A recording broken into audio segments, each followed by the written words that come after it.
Emabunda ienga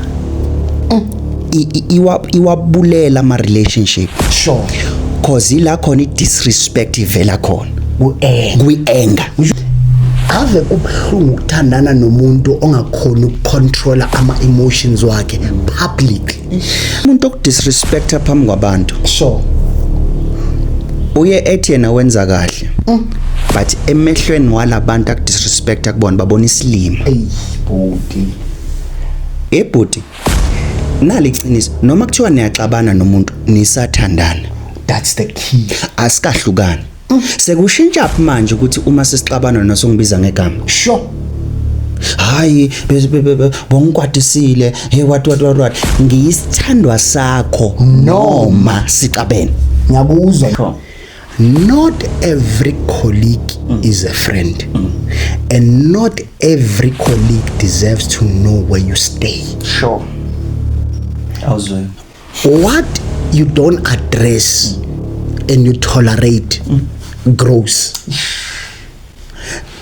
If disrespect mfokamango, let me say this thing, ayiqali phambi kwabantu, iqala emfihlakalweni. And ungayi address emfihlakalweni, igcina seyenzeka phambi kwabantu.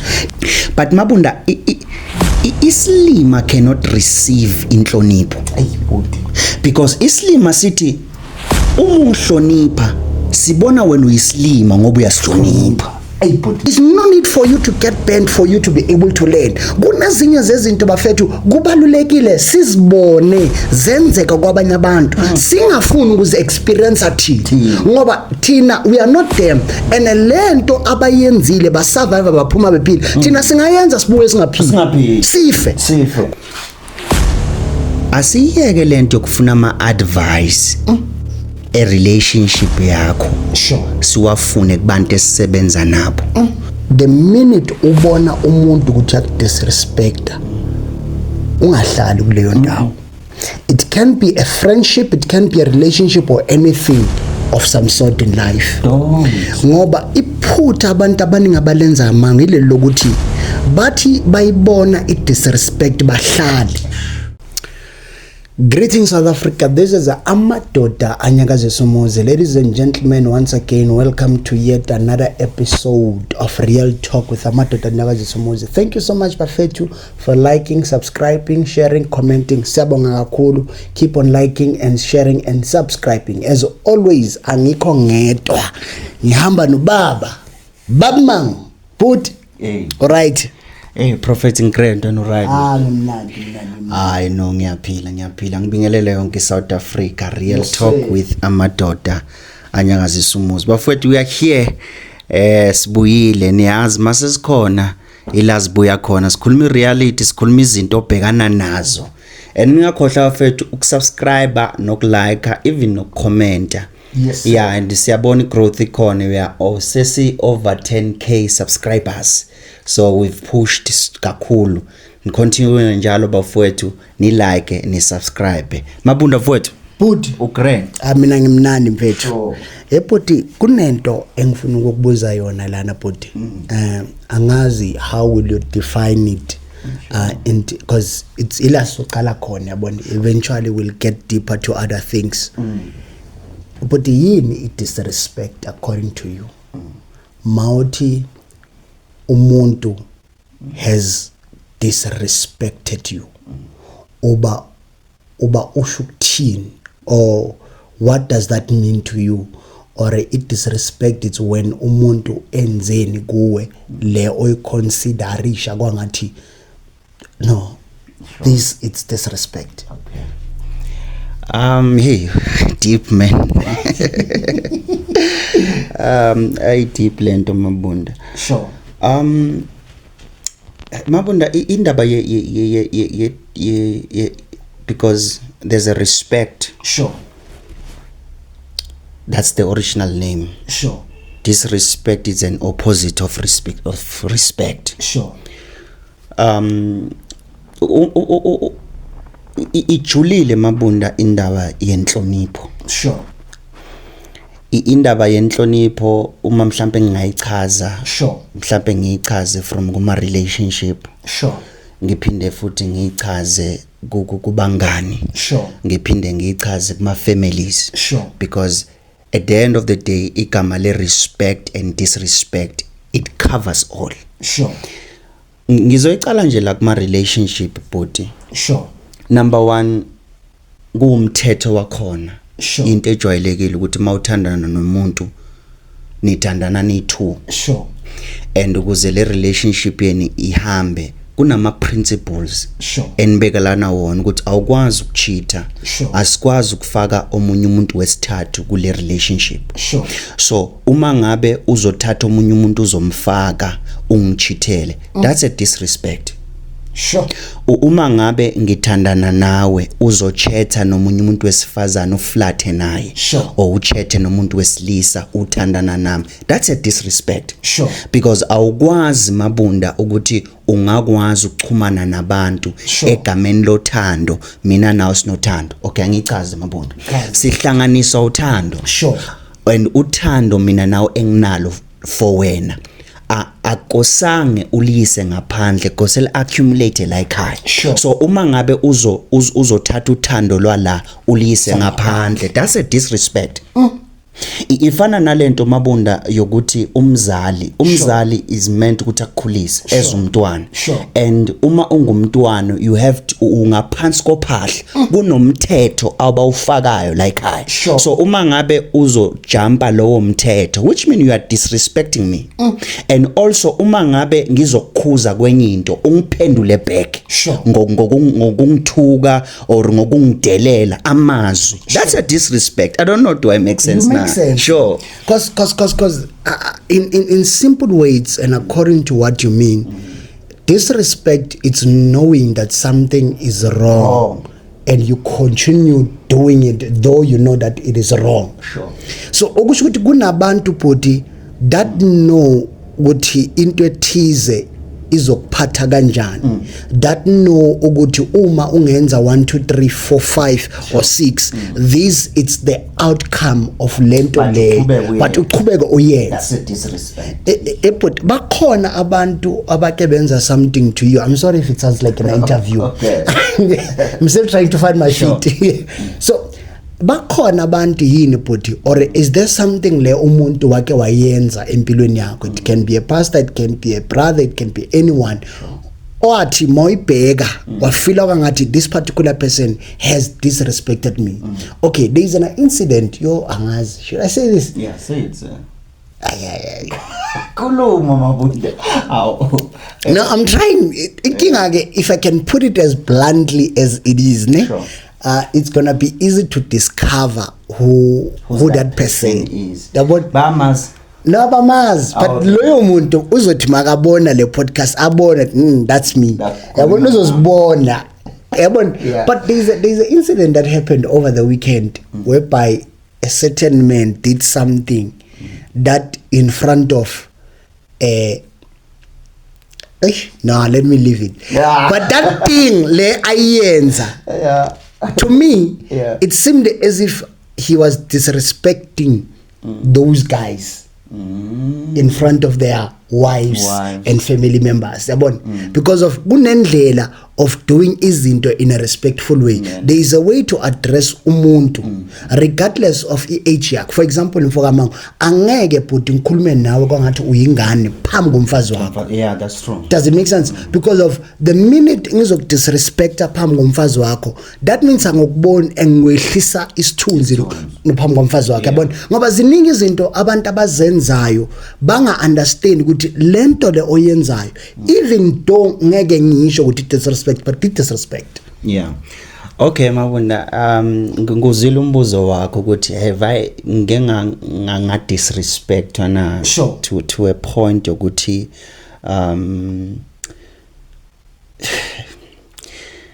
yeah, okay, but ngindoda. Sure. I'm a man. Sure. Kukhona la ngibuya khona. Sure. And as kukhona la ngibuya khona manje I'm a man ngishadile nginonkosikazi. I'm a husband but of one. But ekukhuleni kwami of one say.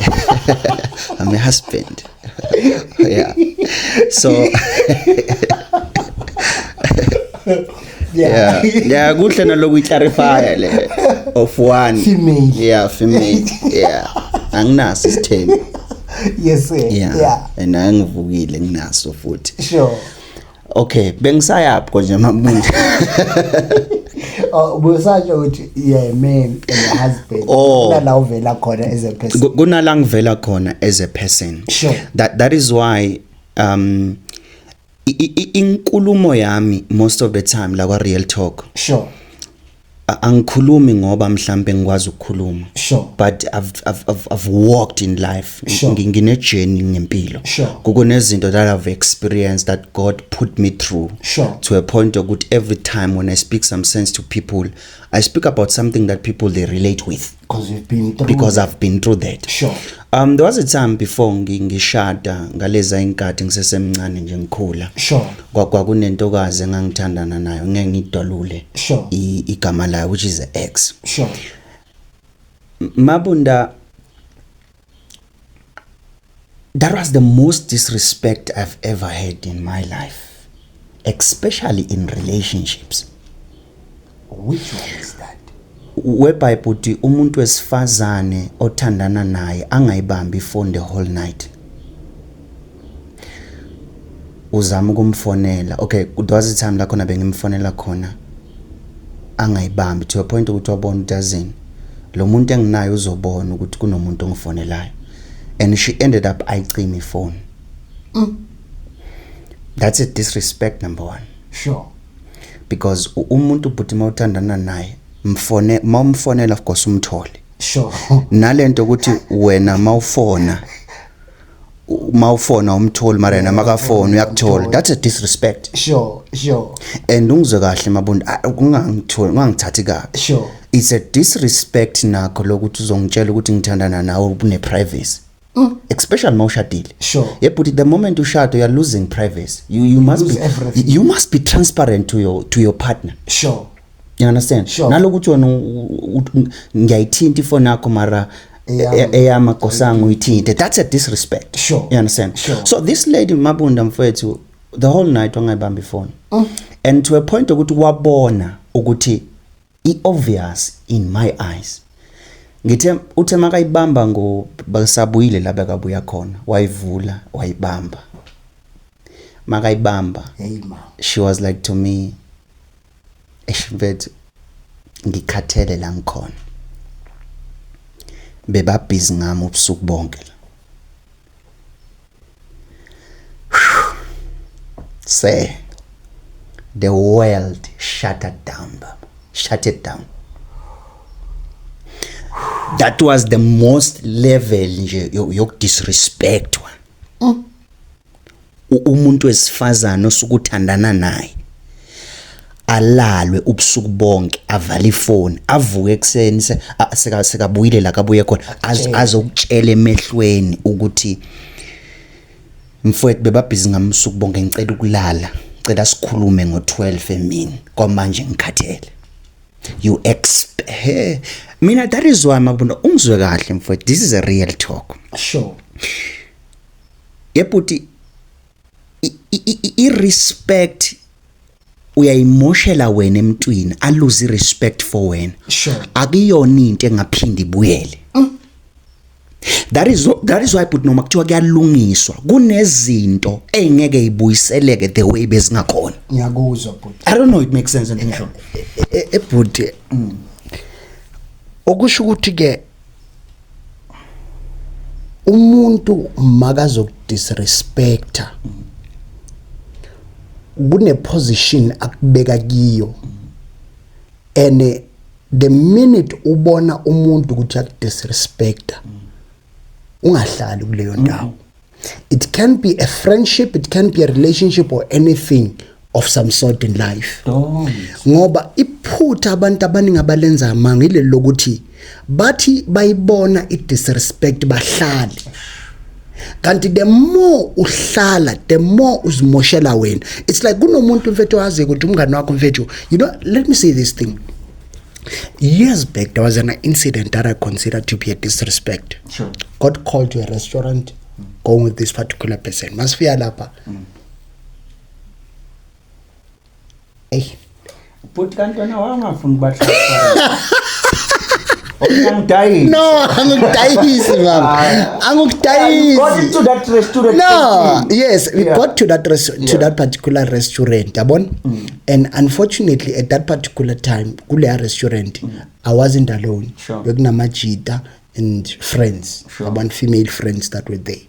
Now, a very strange thing happened when it was time to pay the bill. It happened that I wasn't carrying cash that particular time. But Lomchita lobe akhona, because he took care of the bill that night, though bengizom refund back that particular money, indlela nangendlela ayenze ngayo. No, like akabona nje umuntu abhadala ibill maqeda alahlele sleep kuwe. Ingabonala ngathi it's something, but it was disrespectful. But why you like sleep? That's the question. And it's not as if we went there. I literally had money, but I had forgotten the card. And at that particular time, the phone being an app, I would have easily transferred whatsoever money that I'm. But in there, meaning to say, gunabantu puti. Okwabana bangane puti abafuna ukushayina ngawe phambi kwabanye abantu. Okusho ukuthi manginawe ngiziphatha ngendlela ethize, but the minute kungena umuntu wesithathu ngidisrespecta wena ukuze ngithole approval from lo. Angazi if it makes sense. Uthi umuntu mani naye noyithumfo kamango kunendlela akuphatha ngayo, kunendlela enikhulumisana ngayo puti, but the minute kuvela umuntu wesithathu around ashintshe language abekwa ngathi akusena umngani, uzibuze why are you acting strange, kanti that particular person usika approval of the third person by disrespecting you. But ngifuna ukushaya istembu kulento oyishoyo. Sure. I think kune video, I think ngizoyikhipha nje in my play kule platform le yaSibusiso Mango. Sure. It's more like you're confirming lento esikhuluma ngayo. Sure. Bengikhuluma about respect. Sure. Ngithi mina buti ungahlala kuwo wonke amatafula. Sure. But never compromise ukuhlala etafuleni la khona bakudisrespecta khona. Because the truth is Mabunda, uma ungidelela kusho uyangikhumula phambi kwabantu. Sure. Babona ubungcunu bami. But into eshaya kakhulu, sure, noma umuntu emlimazayo o disrespectwayo, sure, ukuthi lo muntu usukumrespecta and you are expecting in return ukuthi mfowethu nami ngirespect. Sure. So iyona nto esilimaza kakhulu when someone disrespect us. And Mabunda ngisayiphinda futhi lento nalento ukuthi umuntu akudisrespect phambi kwabantu bese azoxolisa abantu sebangekho yethe ebantwini ngikhumulile ngabangcono. Sure. No, mangabe ungikhumule phambi kwabantu ngixokise naphambi kwabantu. Ayimanga ngakuzwa. I don't know lento yenza sense Mabunda. Mina that is why but ungacompromise yonke into. Sure. But umuntu okudisrespectayo noma ngabe friend noma ngabe family member noma ngabe umuntu mfethu osebenzana, once wangidisrespecta you are out of my life completely, because at the end of the day ngiyakurespecta but into ngibhadala ngayo amanyala disrespect. Emang, let me say this thing. Sure. There is a statement ngifisa ku release. What you don't address and you tolerate grows. It disrespect mfokamango. Let me say this thing. Ayiqali phambi kwabantu. Iqala emfihlakalweni. And ungayi address emfihlakalweni igcina seyenzeka phambi kwabantu. Emango if kunendlela engokubiza ngayo soyi2 yangakuphathi kahle soyi2 wangakhulumi ukuthi ebhodi angithandi indlela ongibiza ngayo ngishadile ngibaba mangu ungazothi sibu. I'm giving an example. Sure. Bese ungangitsheli sisoyi2 lo ngithi sibu then the day siba phambi kwabantu ngithi sibu phambi konkosikazi wakho uzizwe udisrespected kanti lento ayiqalanga phambi kwabantu yaqala emfihlakalweni. And this is a joke. But you can say that again. Ebafethu kunamanye amajoke kwamele siwanqande asasekude angithandi leyo joke. Ngoba the more uthula ngoba kunabantu futhi abathanda ukusdisrespecta ngendlela yamajoke. Namle umuntu ayenze ijoke ngento that uyayibona now, this is not something to joke about, but you think that this thing is fun. Kanti this thing is sensitive and I consider it as disrespect. Number 2, mfaka are you aware ukuthi kunabantu in life in general okungakosanga uba disrespect no matter benzeni? That's true. Ngoba by disrespecting them uzivalela wena iminyango even though kuyibo abarong. Angazi if it makes sense. One of the most important people okungakosanga disrespect no matter kunguye okuprovokile umzali wakho. Ngoba futhi abazali banayo lento ukuthi basiprovoke benze izinto engeke sizithande, but mawukhuliswe kahle you don't return it disrespect kumzali wakho, you rather walk away. Unfortunately but we live in generation whereby mfethu umuntu yakhona uphendulana nomzali wakhe kwangathi yintanga. Ingakho but kubalekile but are you aware that there is an age and a time whereby you need to move away from home? Vele ayisavumi but and move away from home prevents izimpi ezingasuka phakathi kwakho nomzali wakho. Athi ngicheck la mabona. Awucheck mfowami. No, we are still safe. Siyahamba lesikhathi. Siyahamba but but sure. Let me say this thing mfowethu. Sure. Let me say this thing. Ayikho into ebhlungu njengokuthi uthandana nomuntu. Sure. Uthandane naye. Sure. Nivumelene ukuthi anibizani ngamagama. Sure. But the day nixabana akubize ngegama. Angisasi ubaby manje sengusibungu. Bhuti. Ayikho into ebhlungu njengaleyo nto. Bhuti naliqiniso noma kuthiwa niyaxabana nomuntu nisathandana. That's the key. Asikahlukani. Sekushintsha phi manje ukuthi uma sesixabana nosongibiza ngegama? Sure. Hayi bongikwadisile what ngiyisithandwa sakho noma sixabene. Ngiyakuzwa mina. Angeke mfowethu ngidowngrade from love ngibiza isizwe. Ngenxa ukuthi wena ukwatile. Ngendaba uthi bhuti asibizane ngamagama asweet amnandi noma sikwatelene. Bhuti ngiyakuzwa. I-respect leyo mabona. Sure. Nkosi yami, okay, there are a lot of things that I need to unpack. Nenye mabunda that engifuna sikhulume. Sure. Especially yenzeka kubantu abathandanayo. Sure. Emabunda ienga iwabulela ama relationship. Sure. Cause ila khona i-disrespect ivela khona. Kuyenga. We should anger ne disrespect zihambiselana zowu-2. Because even if you are angry, sure, you must also respect me also. Even though ukwatile uangry. Sure. That is why puti umungabuza ama couples abanye or abantu abathandanayo abahlukene abadivorce saxatshaniswa yinto encane. Mhlawumbe yasuka ngendaba yespoon. Sure. No, akuyona ispoon but ianger yathatha lento kanti yahlukana ne disrespect. Ngiyakuzwa. Angazi bengikhuluma nawe na izolo I think. Sure. Izolo emva kwayizolo. Sure. Ngithi mina you know puti okay see angithanda ama episode real talk. I speak besingala topic. Namhlanje sishaya ngamapholo vela something si. Ayivale mfana. Asivale mfana izosicatha nezwe. Ivale mfana. Mabundo. Sure. Ungizwe kahle. Yabona umuntu okudisrespecta phambi kwabantu. Sure. Uye ethi yena wenza kahle. But emehlweni walabantu akudisrespecta kubona babona isilimo. Bhuti. Ngiphinde mfowami.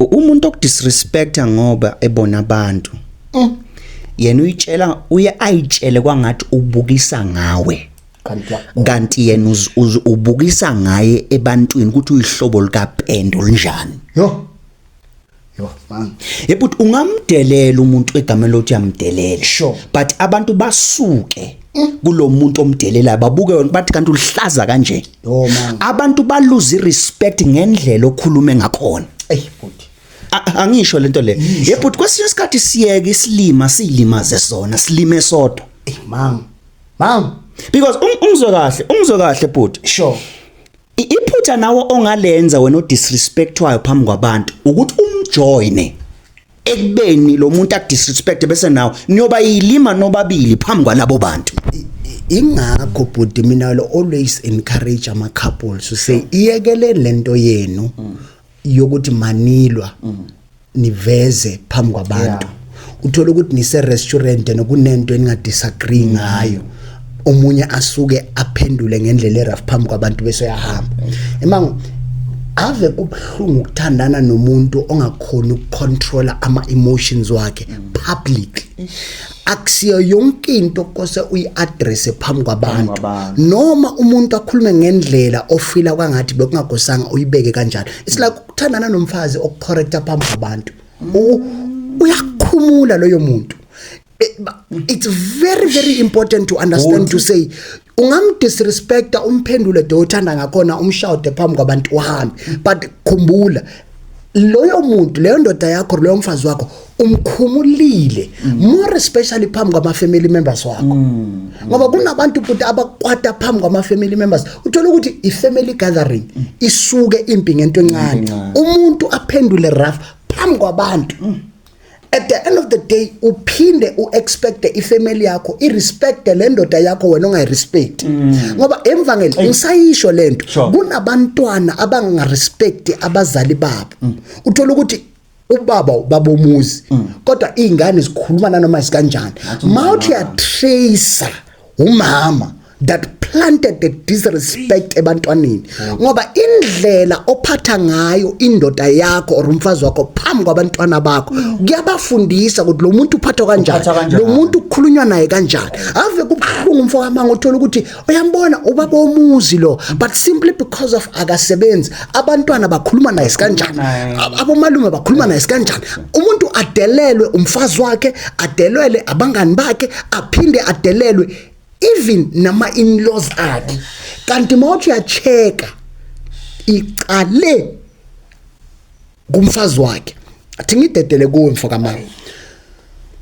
are you aware buti kunabantu esinganama relationship nabo we don't have friendship nabo we are not friends nabo uthi uvela uthole bakudisrespect usibuze ungidisrespecta kanjani ingakwazi ungidisrespecta kanjani we are not even close only to find out ukuthi lo muntu othandana naye kunezinto akhulume nabo ngazo kubo ngawe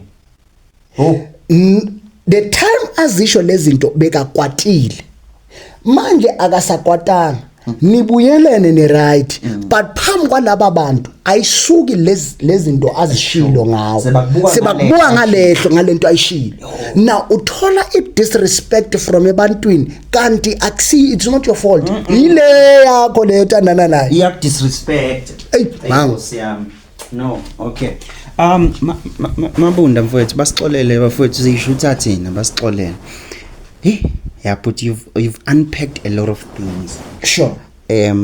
Okay. But yes sir. Uyalwazi lo hlobo labangani. Sure.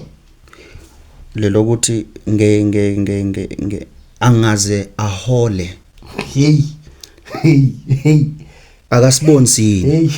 Uyas disrespect. Hey mango. Right up bro. Right maka bro. I'm being for. Yabuza. Ulungile. Ulunga manga namanga. Ulungile manga namanga.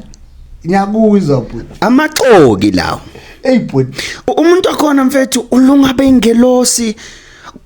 size nathi siba nento ukuthi uNkulunkulu can you make this guy to remain humble, or this woman or this person, because once waba nemali uyadelela. You understand? Because imali inayo into yokuveza umuntu ukuthi uyini. Ngayisho on the last episode. Sure. But bengifuna ukudlula kule abangani. Ikhona lento umuntu onjalo nje bafowethu hlukana naye. Icoko hlukana naye. Including ipartner eholile. Nabo futhi nalabo esithandana nabo. Because kunokwenzeka mfoka mango. Kube nomuntu besifazane okuhlonipha ngoba anganamali. And urely kumali yakho. Kuthi the day wena unganamali yena anayo akakuboni ukuthi yini khuluma nawe noma isikanjani awebut kunabantu that get to be called my husband, my king, my queen ngey 25 nangey 15 nangey 31 ubizwa njengenkosi ekhaya. In between this month la ubrokona uyipara ubizwa ngalomfo ubizwa nangegama, but the day uhola ethi ting ting ubona I'm sorry khona le video epostile ubona ngokubrush ikhanda kuthiwa baba like babumuzi. Yeah, let me say this thing Mabunda, ngizoyidedela kuwena. Sure. Again, but asisha istembu lento irespect icala ngaphakathi. Yeah, before we display as a posture. Sure. Let me repeat this thing again. Sure. Inhlonipho yinto yangaphakathi iphila ngaphakathi before izovela phambi kwabantu. Sure. Ngichaza lento ngoba khona la ngifuna ukuya khona ngale nkulumo yami. Yeah. Mabunda unokubona muzo when friends they gather. Sure. Mhlawumbe for the first time they meet umuntu othandana naye. Sure. Banokumbheka indlela ngakhona angakakhuluma. Sure.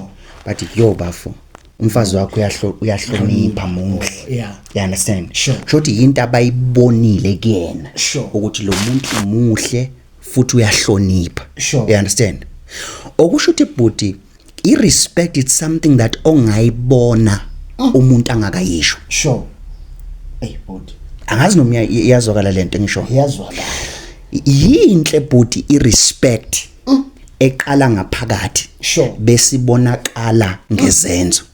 But kukhona le respect ebonakala ngezenzo ukuthi uyaguqa umuntu. Sure. Yet ngaphakathi akaguqa uyabona uyangidisrespecta lo muntu. Hey bhuti. I don't know, yakhe sense nalento. So unfortunately bhuti sinama partner akhona ukuacta phambi kwabantu kwangathi bayakuhlonipha, but emfihlakalweni Mabunda you are nothing, uya disrespect ukwenza in. Yo. Ngiyayiphinda Mabunda ingcono futhi i-right futhi accurate i-respect eqala ngaphakathi before iza ne-posture. Phambi kwabantu kubiza ngababa. Phambi kwabantu kubiza ngamama. But uma senobabili ukubiza ngegama lika Bobby. Angizayibe adwenja. Good luck akho kuso microwave. Kahle. Emang, there is something that I also wanted to include. Sure. Kunabantu abayideserve disrespect.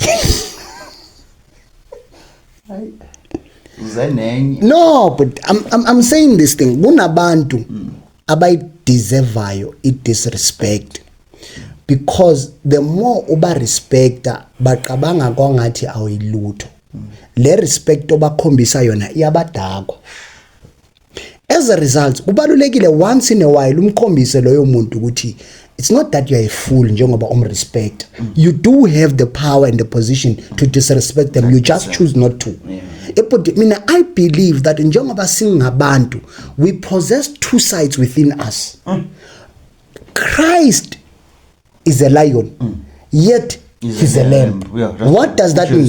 It means in as much as abodla njengebhubezi, there is a side of him that is a lamb.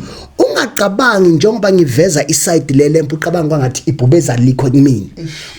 Abanye benu bafethu asimdisrespect ngoba sithanda. Si disrespecta because si retaliate le disrespect enisikeza yona. Oh.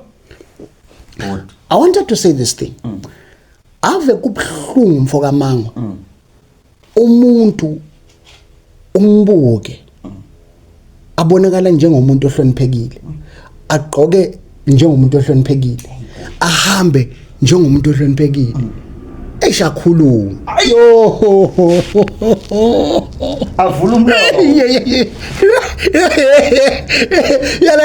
you're like no chief, you know, like you're good when you're quiet. You're like no man, you were right umuhle kakhulu mawuthulile wakhuluma uvela ube mbi cause indlela ongayo nezinto oyisho ayihambiselani. Yeah, like kunabantu mfoka Mango manje ababheka bahloniphekile until bakhuluma because kunezimo mfethu ozibona ukuthi okay you would have handled that thing way much better than the way uhandle ngakhona, but because nguwe kwangathi uyingulube egcoka isudu so manje every time awubona udaka uyahluleka ukuzibamba so uveza ubungulube ngaphakathi kwakho. Emango kunomuntu mfethu ku social media mfethu, you know, like I remember one day this week there's this other guy ngaposta ivideo neput. I don't remember, I think bengikhuluma ngendaba yabantu to say umuntu angathi athi kuweke congratulations late. Someone commented something lapha. My comment ngathi before I responded to this person I decided to go to his profile. And I noticed the guy posted into is it right man? You get what I'm saying? He's even a family man. I'm sorry mfoka Mango. Based on their comment, ngam respond ngathi uputazi bo brand kanjani ngaka comment. I-comment yakho ivele ya reveal foolishness bakho. Ngathi kuye put I'm sorry but I had to respond that way to say I wish you could not have commented ngoba indlela nezinto oyipostayo on your wall nale comment oyifakile kuvele kususe le respect nganginayo for wena because you were right before you commented but i-comment yakho yavela yangenza ngabona ukuthi uyayifula man yo but ngisafuna because ngifuna sihlala kule nto yesilima because kunabantu abayilima but I'm sorry to say this, the Bible also say foolishness. Sure. There are people who are fools. Sure. That's the honest truth. They are fools. Fools. Pure fools. Pure fools. 100% breed fool. Pure breed fools.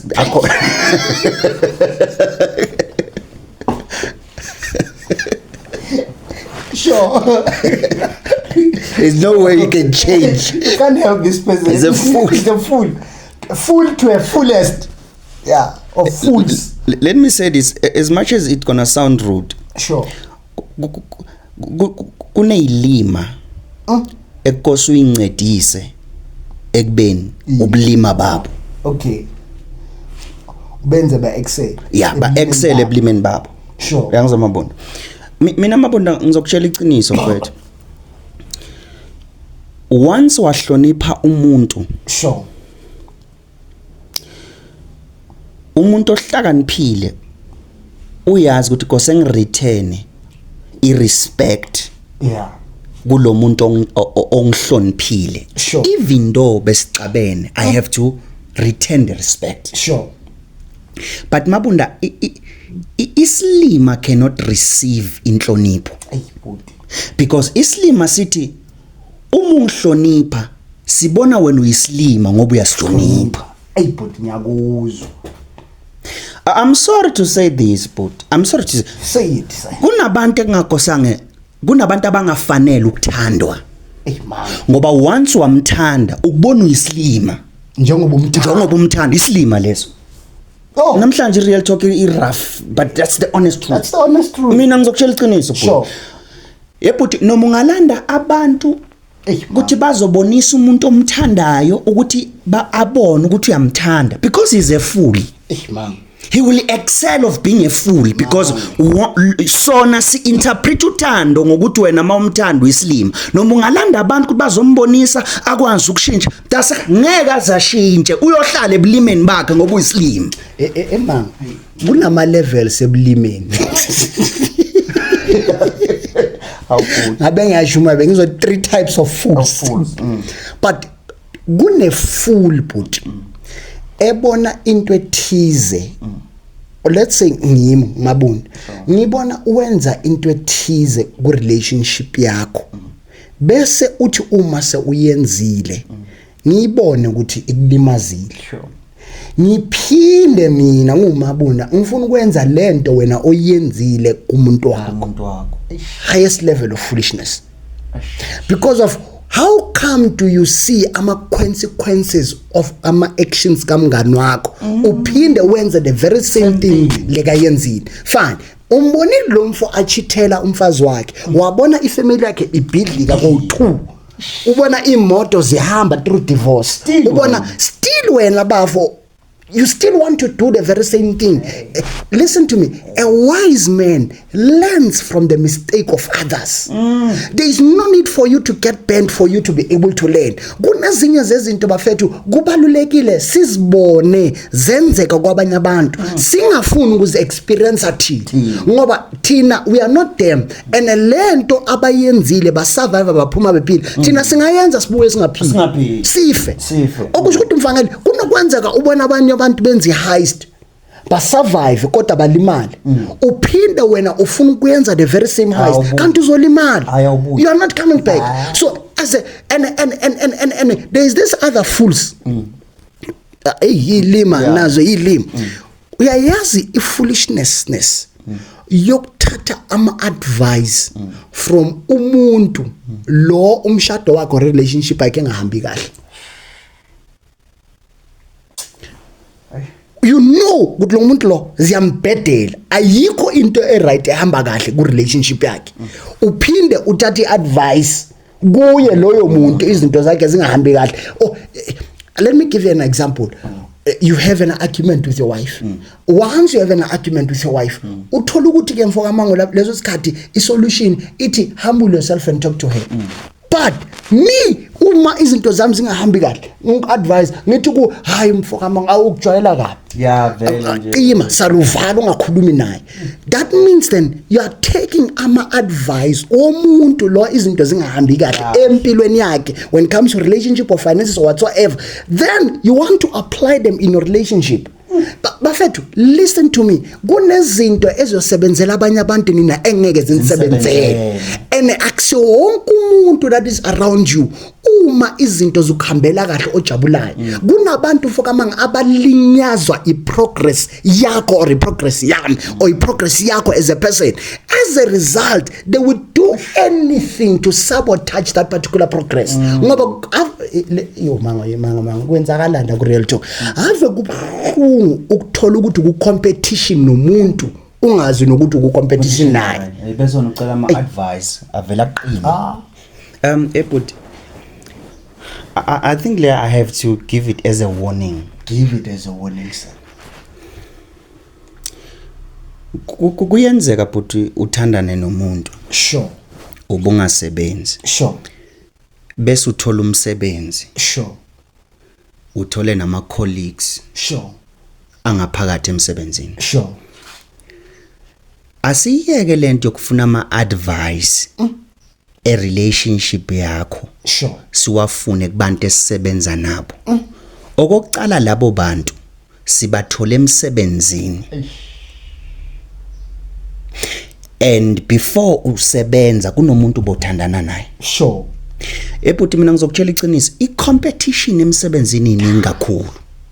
Kunabantu ama relationship abo afa the day basebenza. It's because bathatha ama advices kubantu abasebenza nabo. Yo. Angikhulumele ireal talk. Khulume. Kunabantu ba inherit ubufebe emsebenzini. The time angasebenzi bayangasebenzi abantu asebenza nabo abafebayo I inherit ubufebe. But neBhayibheli yakusho ubufebe. Ubufebe. I've said it, so it's fine. I don't know it makes sense. It makes sense. No, but you can be radical. yeah. You understand that, but I understand you, sir. Kunama relationship afile because of ama colleagues. Oh man. Because of ama colleagues. But asiyeke bafowethu lento ukuthatha ama advices kubantu esisebenza nabo. Why ngisho so but number 1 ukuposition lo muntu osebenza naye afisa ukuba kiyo. angenza noma ngabe yini to frustrate you and lose the position that you have. Hey bhuti. Ezushilo bhuti kunabantu abakompita na ungazi and they could do anything to demolish your name or to take you down. Yenzi sense into engisho. So unfortunately bhuti sinalabo bantu who take advices from kubantu abangabafuni yet bona bayitshela ukuthi labo because bhuti kunabantu abakwazi ukugcoka isikhumba semvu kanti bayizimpisi bangamabhubesi. Emang sisase lapho kumabhubesi bengicela ukurelease a warning. Sure. Not every colleague is a friend, and not every colleague deserves to know where you stay. Sure. Awuzwe. Ake ngiphinde. Iyekele lento yakho yokuthi njengoba usebenza ufuna labantu osebenza nabo bazi la uhlala khona. Kunamanye ama friendship asala emsebenzini bangafiki ku personal space sakho. Ngoba some of you the day nathola I disrespect, it's the day navumela ama colleagues wenu angene endlini zenu. Kunabantu umfokamango akosanga bazi ukuthi uphila kanjani, uhlala nobali, uhlala ngakuphi, uyenzani ngakuphi. Some of the colleagues bayekeni baba ama colleagues ama relationship now those friendship ziphela the minute ithi 5 o'clock ntambama kuvala ama laptop, if kuvala ama laptop kubekwa ama pic, if kubekwa ama pic. If kosenhlangane naloyo muntu ngamane nihlangane mall or a public a restaurant somewhere public ngoba nina yini enizibulalayo ngokuthatha abantu enisebenza nabo nibalethe endlini zenu kanti kunezinto wena okukhona ukuzimanage zize zikwenze uachieve izinto ezindlula umkholo wakho. This is how jealousy is created. Sisebenza emsebenzini oyi1 mfokamango. Siwola isalary A1. We earn the same salary the both of us. Siyazi ukuthi every month sihola 5,000 so 2. But mangifika kuwe mfokamango ngifika lapho kuhunda amaphola u2. Uhlala ku mansion lapha ku apartment. Hayibo. That on its own create jealousy on me to say how can you earning the very same salary with me be able to achieve lezi zinto onazo. Ngigcina sengilwa nawe wena ungazi ukuthi ngilwa nawe ngoba kunabanye niyoqoshiswa emsebenzini ngenxa yezinto eninazo before nifika kulo msebenzi enisebenza kuwo. Emabunda mang kunento engafundiswa ugogo. Sure. Sengwa understand lamazwi njengoba sengikhulile. Sure. Ugogo bekathi yesibu wodla usula umlomo.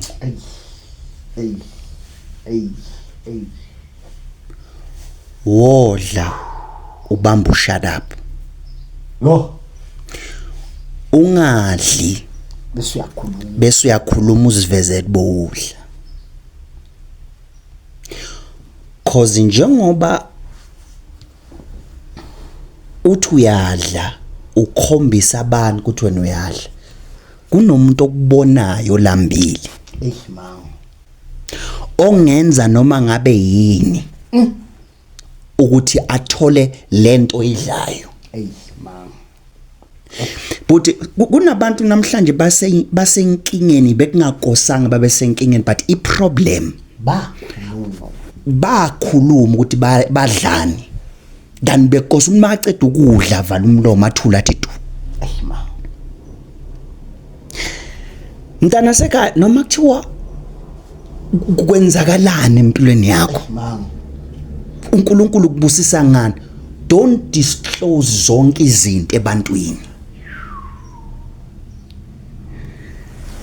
Mang kwangathi uyivalile beqela ukukusho lokho mngani wami. Kunezinto ezu2 ezi dangerous abantu abangekho careful ngazo. Number 1, be careful not to overshare izinto. Ngoba mvangeli kunabantu bhuti umlomo wabo awuvaleki. They don't know when to stop talking. They don't know when to stop sharing. Uyashisa uyakha lekhaya le uyakhuluma uyenza uyothenga imoto uyakhuluma bafethu sometimes kwamele ushaya shut up ukhipha ama results. Number 2, kunabantu most of the time mfaka mango abantu besifazana that I've noticed that they have this problem. Inkinga mfaka mango of over trusting people. And because of the over trust, they end up oversharing. Kanti sometimes kulo muntu udibana naye awumazi nokumazi but within 30 minutes so wazi ukuthi uzalwa ubani usuka phi nobani kumanje indoda yakhe ichithe nobani ilala nobani wenzekeni last month umazi ema sisuka la eGoli siya le eSprings already ngiyazi ukuthi wena undoda yakho ijola noSara last week umthole noMiriam. Is that really necessary? Uthi somtholile ukuthi ujola noSara somshererile yonke lento uphinde umqolele leyo ndoda mina ngisale nalento ingcone nemoto le ndoda yakho mawusum introduce sesigcibana next week lapha emall ithi anayi le awuthi le jola noSara noMiriam. Women, stop over trusting, even over trusting strangers. Ngamani ube anonymous lapha kwaletuzana. Because the problem, you are over trusting awumazi lo muntu ukuthi ngubani. One day uzoshare izinto kanti ushare izinto nobhuti wakho ongazi ukuthi walahle ngo1970 dubula sibanibani. So stop over trusting and learn to shut up. Ngakunda futhi sivale. Futhi ngiyaqala nje ukuzwa udubula sibanibani unyaka udubula sibanibani. Dubula sibanibani.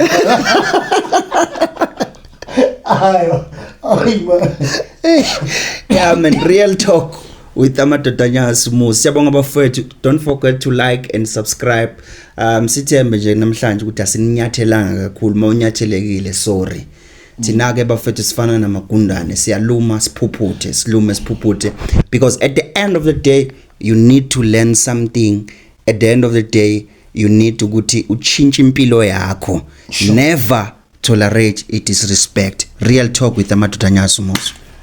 Number isitholakala kiyo 064 6200 751 064 6200 751. Siyabonga bafethu. Siyabonga. Danke.